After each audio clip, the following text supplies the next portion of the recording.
The Mother-Daughter Book Club by Heather Vogel Frederick. Autumn. Once upon a time there were 4 girls who had enough to eat and drink and wear, a good many comforts and pleasures, kind friends and parents who loved them dearly, and yet they were not contented. Louisa May Alcott, Little Women. Emma. It's so dreadful to be poor, sighed Meg, looking down at her old dress. Nice skirt, Emma, calls Becca Chadwick, giving me the once-over as I head down the aisle of the school bus looking for a seat. This is not a compliment, and I know it, and she knows it. Blushing, I slide into the first empty spot I find. My brother Darcy passes me, heading for the last few rows, which, by tradition, are reserved for 8th graders. Behind me, I hear Becca whisper something to Ashley Sanborn. I hunch down and smooth a crease in my skirt, my stomach clenching in an all-too-familiar anxiety. It's starting already. I'd hoped maybe 6th grade would be different. Must have been a big back-to-school sale at the thrift store, says Ashley, her lame attempt at sarcasm producing a burst of laughter from Becca. As the bus doors whoosh shut and we lurch forward down Lowell Road, I force myself to ignore them both and look out the window instead. The familiar scenery is soothing, and I feel myself relax a little as we cross the quiet waters of the Concord River and pass stately old colonial houses and meadows hemmed by time-worn stone walls. In a few weeks, the leaves on all the trees will start to turn, quilting the woods with New England's famous blaze of yellow and scarlet and orange. Here and there amongst the thickets, I spot fat clusters of wild Concord grapes. They'll be ripe soon, and just thinking about the way the thick purple skins burst when I bite down, releasing the sour juiciness inside makes my mouth start to water. As we turn onto Barnes Hill Road and begin our slow circle back toward town, I pull a notebook from my backpack and open to a fresh page.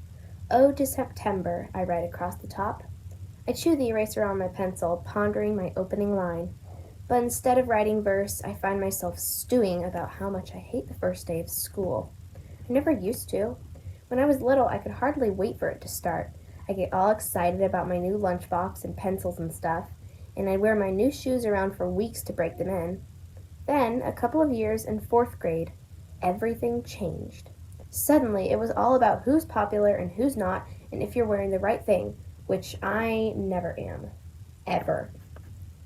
The bus wheezes to a stop in front of the Bullet Hole House. It's called the Bullet Hole House, even though the Anderson family owns it, because 250 years ago, during the Revolutionary War, a retreating redcoat, that's what they used to call the British soldiers, fired at it. Well, at Elisha Jones, who lived in the house back then. He was a Minuteman, and he'd accidentally slept through the skirmish across the street at the Old North Bridge. He was standing there in his doorway watching the British retreat when it happened. Sometimes I think about the Jones family, who were probably sitting at their breakfast table when, wham! All of a sudden, a bullet hits the house. I'd have been scared to death. At least it missed Elijah. Anyway, the hole is still there, and there's a little sign explaining all about it. The Bullet Hole House is on all the maps of Concord, and tourists are always stopping to take pictures of it. They take pictures of everything in our town. You can't turn around in Concord, Massachusetts without bumping into history, my dad says. And I guess he's right. The front door opens and someone runs out. But it isn't a Minuteman, and it isn't a redcoat. It's only Kyle Anderson. He swats me on the head as he passes my seat. It's more of a big brother swat than a mean swat, though. I've known Kyle since I was in diapers. Hey, Emma, he says. Hey, Kyle. Behind me, Becca and Ashley chorus their hellos, too, but Kyle ignores them and takes a seat beside my brother. Kyle and Darcy are best friends. The bus lumbers on, round white steepled Monument Square, and on past Sleepy Hollow Cemetery, where all the famous people of Concord are buried, patriots and soldiers and writers like Henry David Thoreau and Ralph Waldo Emerson, and Nathaniel Hawthorne and Louisa May Alcott. As we swing onto Old Bedford Road, the final leg of the bus ride to Walden Middle School, I start to feel sick. The butterflies in my stomach feel more like a herd of buffalo, and I'm worried I might throw up like I did the first day of kindergarten. My mother loves to tell the story of how when she dropped me off in the classroom that day, my teacher leaned down to say hello, and I was so nervous I threw up all over her shoes. Emma really made a splash, is my mother's punchline. It always gets a laugh. I don't feel like laughing now, though. I close my eyes and breathe deeply, trying to calm the stampeding buffalo. I can only imagine the impression I'll make on my first day of middle school if I walk into the classroom and barf. It doesn't help that I can hear Becca and Ashley whispering about my skirt again. I feel my face grow hot, and I wish for the millionth time that my mother hadn't made me wear it. It's pretty and everything, nearly brand new, but still, it's a hand-me-down. My mother said it looked fine and that no one would ever know, but I knew better. The bus slows as we reach Half Moon Farm, but there are no Delaney's at the bus stop, except Jess's dog Sugar looking mournful, so we keep going. Jess's mom always drives her and her brothers on the first day of school. Her dad must have decided to keep up the family tradition this year. I wish he hadn't. Not that Jess could make Becca and Ashley any nicer. That would take complete personality transplants. But it always makes me feel better having my best friend around. Trying to block out their comments, I concentrate on my poem again. I'm trying to find a good rhyme for grape. Ape, cape, tape, when we pull up in front of the middle school. Mom made Darcy promise to take care of me this morning, and he herds me confidently through the crowded lobby. Everybody's pushing and shoving as they crowd around the list posted on the wall by the office. Darcy runs his finger down the 6th grade homerooms and jabs at my name when he spots it. "Miss Morales, 6C, he says. I must look panicked because he smiles at me and pats my shoulder. Darcy's pretty nice for a brother. "Don't worry about it," he tells me. "You'll like her." "How about Jess?" He looks at the list again, then shakes his head. "Sorry, Em. She's in 6B with Mr. Flanagan, but he's a good dude, too." As Darcy steers me down the hall towards 6C, I console myself with the thought that Jess and I will probably still see each other for most of our classes. We're both in all the advanced groups. "Have fun," my brother says, leaving me at my classroom door. I nod weakly, still feeling a little nauseous. No one pays me the slightest bit of attention as I walk in. They're all too busy looking for their name tags. I circle the desk nervously, hunting for mine. Great. Miss Morales put me right across from Megan Wong. I slip into my seat and slant a quick glance at her. Megan is flipping her perfect shoulder-length black hair around and showing off her new earrings to Ashley and Becca. She must have gotten her ears pierced over summer vacation. Jen Webster arrives and comes over to join them. 4 of them travel in a pack, like wolves. The Fab Four, Darcy calls them. They like it when he says that. That's because they like my brother. Darcy's a jock, and the girls all think he's cute and call our house all the time to talk to him. Darcy and I both have the same short, curly brown hair and brown eyes, but so far, nobody thinks I'm cute. "You're just a late bloomer," my mother tells me. "Be patient." This is mom code for my daughter is an ugly duckling, and I'm hoping she'll turn out to be a swan. But still, it's comforting to hear, especially when you don't see so much as a single swan feather yet when you look in the mirror. I watch the Fab Four surreptitiously while I unpack my school supplies and organize my desk. Becca Chadwick is the queen bee. I learned this from a book my mother was reading over the summer about adolescent girls. She's a librarian, and she's always reading books to try and understand me and my brother better. Queen bees are the ones who end up being the boss. How this works, I have no idea, but every group has one. They're popular and stuck up, and they generally aren't very nice to the regular bees. That's certainly true for Becca Chadwick, and for Megan, and Ashley, and Jen, too. The 3 of them are like the queen bee's court. Wannabes, Jess and I call them. The sad thing is that Megan Wong used to be my friend. Almost as good a friend as Jess. We used to play Barbies for hours after school in her sunroom. Megan made the most amazing clothes for them. I still have some of the little dresses and hats and things that she sewed. Then in 4th grade, I got glasses. And Megan's father invented some new computer gizmo and made $1 bazillion. And that was the end of that. Now Megan's all rich and conceited. The sunroom is long gone. Her family traded the cozy condo it belonged to for a house that looks like a museum or an airplane hangar. And Megan traded me for Becca, Ashley, and Jen. Someone slides into the seat beside me. I look over. It's Zach Norton. His hair is bleached streaky blonde from the sun, and he smells like summer. The buffalo starts thundering in my stomach again. "Hi," I manage to whisper. "Hey, Emma," he replies casually, then turns away and starts throwing wadded up balls of paper at Ethan McDonald. Ethan bats back at them with a ruler. The Fab Four are practically shrieking with laughter at something Megan just said, trying to get Zach's attention, but he doesn't notice. He's too busy with his baseball game. Why did the girls think boys will notice them if they're loud anyway? I stare at the back of Zach's neck. He obviously just got a haircut because there's a slim line of white skin between where his tan stops and where the edge of his sun-bleached hair begins, like the curl of surf against a sandy beach. I contemplate it for a while, then look around the room feeling a little better. Even if he ignores me all year, I'm still sitting next to Zach Norton. Things could be a whole lot worse. I could have been stuck at a desk beside Cassidy Sloan, for instance. She's new. She moved here from California at the end of 5th grade. And her mom used to be a fashion model, but you'd never know it by looking at Cassidy. She has red hair, she never combs, and scabby knees, and all she thinks about is sports, sports, sports. How about those Red Sox? Zach yells over at her, and Cassidy grins and gives him a thumbs up. The two of them played together on the same Little League over the summer. I know this because they used to practice right before my brother Darcy's team.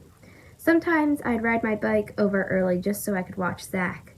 Not that anyone ever suspected, of course. They all thought I was there to watch Darcy. I get up to sharpen my pencil and make a mental note to start following the Red Sox so I'll have something to talk about with Zach. On the way back to my desk, I notice Megan staring at my skirt. Nicole Patterson had a skirt just like that last year, she says. I wonder what she did with it. Becca and Ashley and Jen all snicker right on cue. They're like one another's own personal laugh track. I feel my face turning hot with humiliation. The Pattersons go to our church. Nicole is an 8th grader like my brother, and her parents are always loading bags of their hand-me-downs into our station wagon after Sunday school. My mother says it's wonderfully generous of them and a big help to our family budget, but I'd give anything not to have Nicole's rejects. The rest of the day goes pretty much downhill from there, with the Fab Four needling me every opportunity they get. I'm close to tears by the time the last class rolls around. Thankfully, none of them are in the advanced group for science. Science is okay. Nobody I know really loves it except Jess and Kevin Mullins, who skipped about 4 grades and is like 8, and will probably be accepted at Harvard before the rest of us even start high school. Jess loves it, of course. She would. She's a total brainiac. I'm smart enough, especially at reading and writing, but Jess is a genius. And if truth be told, a bit of a nerd. She took the math part of SAT last spring for fun. Who takes the SAT for fun when they're not even 12 yet? Our science teacher, Mr. Reed, passes around a bunch of handouts and then launches into a speech about the joys of middle school science. This year, one of the exciting things we'll be doing is dissecting cow eyes, he tells us in the kind of voice usually reserved for telling your family you're taking them to Disney World. I tug on Jess's braid to get her to look over her shoulder at me. She has the most amazingly gorgeous thick blonde hair, which she wears in a braid down her back. And when she does, I roll my eyes and moo quietly. Jess giggles. Mr. Reed drones on, and I'm yawning like crazy when the bell finally rings and school is over. Outside, Mr. Delaney is waiting in the pickup to take us home. Mrs. Delaney always used to do this, but she's away right now. We stop for ice cream to celebrate. Celebrate what? Not barfing at school? Not crying in front of the Fab Four? Then head back to Half Moon Farm. Just as Dad drops us off at the end of the driveway. I'll be back in a bit, he says. I have to pick up the twins. Dylan and Ryan, Jess's little brothers, are 1st graders at Emerson Elementary. Don't forget, you have a voice lesson in an hour, Jess. Jess makes a face as her father drives away. I hate voice lessons, she grumbles. Why? I ask. Jess adores music, and she is the voice of an angel. She lifts a shoulder in a half shrug. I don't know, I just do. Jess never used to take voice lessons before her mother went away. A luxury farmers can't afford, Mr. Delaney always said. I guess organic farming isn't exactly the best paying job in the world. Delaney's have owned Half Moon Farm for generations, but it was Jess's dad who decided to make it all organic. He plows the fields with a pair of big Belgian draft horses named Led and Zepp, after his favorite rock group, Led Zeppelin. The Delaneys have chickens for fresh eggs, and goats for milk and cheese, an apple orchard for fruit and pies, and depending on the season, they sell all kinds of fresh herbs and berries and vegetables. Jess and I always help out at the farm stand in the summer. It's fun. Anyway, now that Mrs. Delaney has this new job as an actress, I guess she's making lots of money and sending some of it for luxuries like voice lessons. Inside the house, we each grab an apple off the kitchen counter. Jess shoos Dolly Parton back outside, not the country singer, a chicken. Mrs. Delaney loves country music, and she named all of the hens after her favorite stars. Sometimes they sneak into the house if somebody forgets to latch the back screen door. It's pretty funny to see them wandering around. Once Patsy Cline hopped up on the sofa beside us and laid an egg. Jess and I about died laughing. "Hey, it's 3:30, I tell Jess, glancing at the clock over the stove. We take our backpacks up to her room. Sugar, Jess's Shetland sheepdog, is close on our heels. Jess flips on the TV. "Hi, Mom," she says as her mother's face appears on the screen. I wave. "Hi, Mrs. Delaney." Sugar barks. Jess's mom is on a soap opera called Heartbeats. She went to New York out of the blue last month to audition, and she got the part. She found an apartment, and she's living there for now. I'm not really sure when she's planning to come back home. Jess doesn't like to talk about it much, but she watches her mother's show every day. "Her hair looks good like that," I say. Jess nods and takes a bite of her apple. Sugar barks at the TV screen again as Jess's mother starts talking to the actress who plays her best friend. Sugar misses Mrs. Delaney too, and her sister.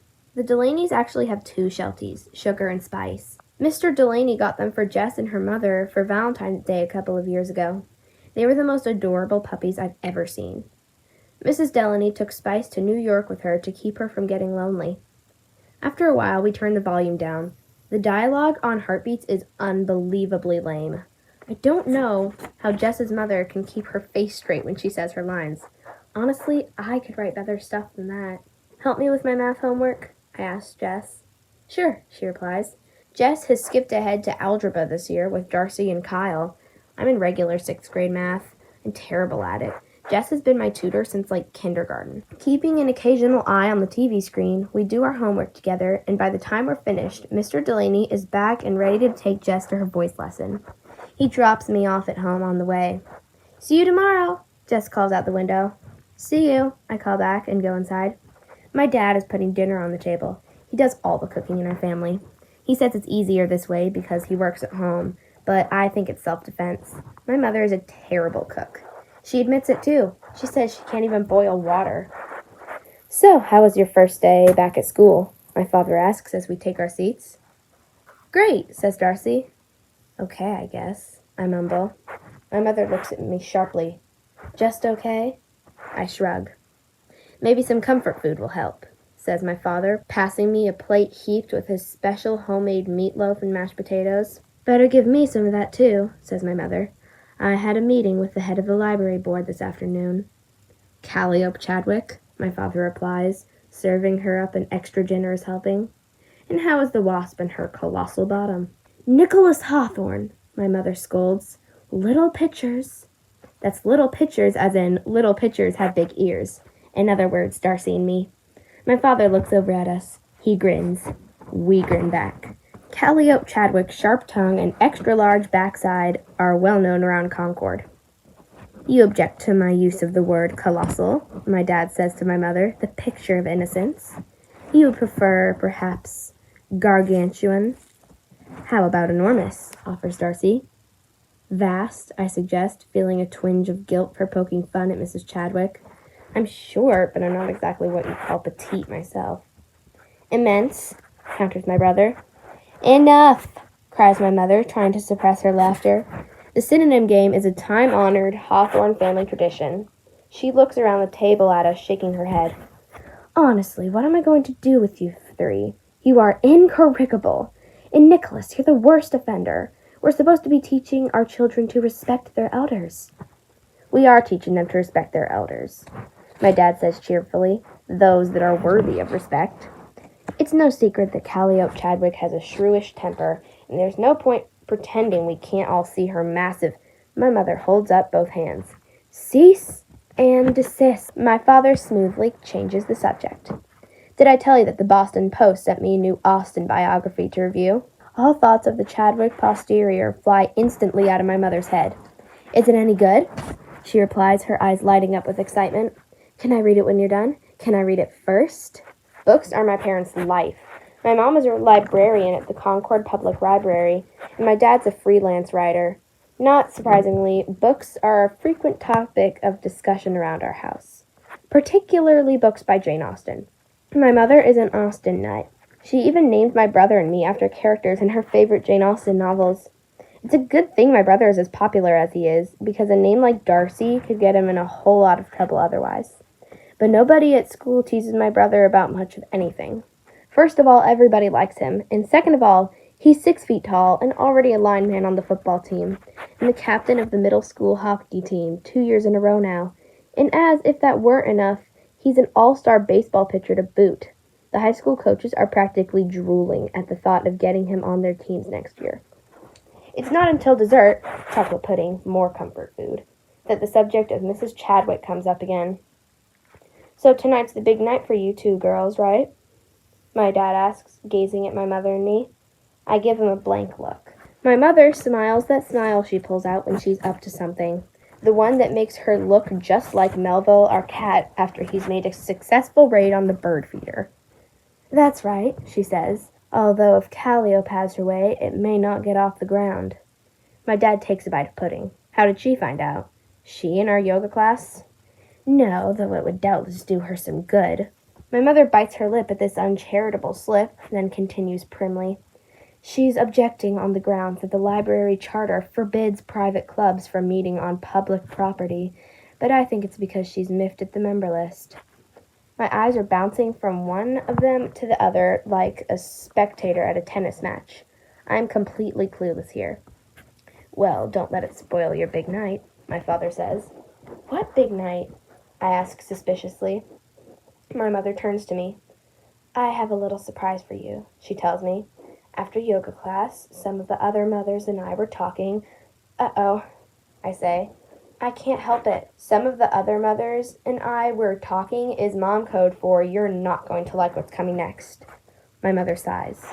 Don't look at me like that, Emma. You haven't even heard what I'm going to say. It doesn't matter. Whatever it is, I know for sure I won't like it.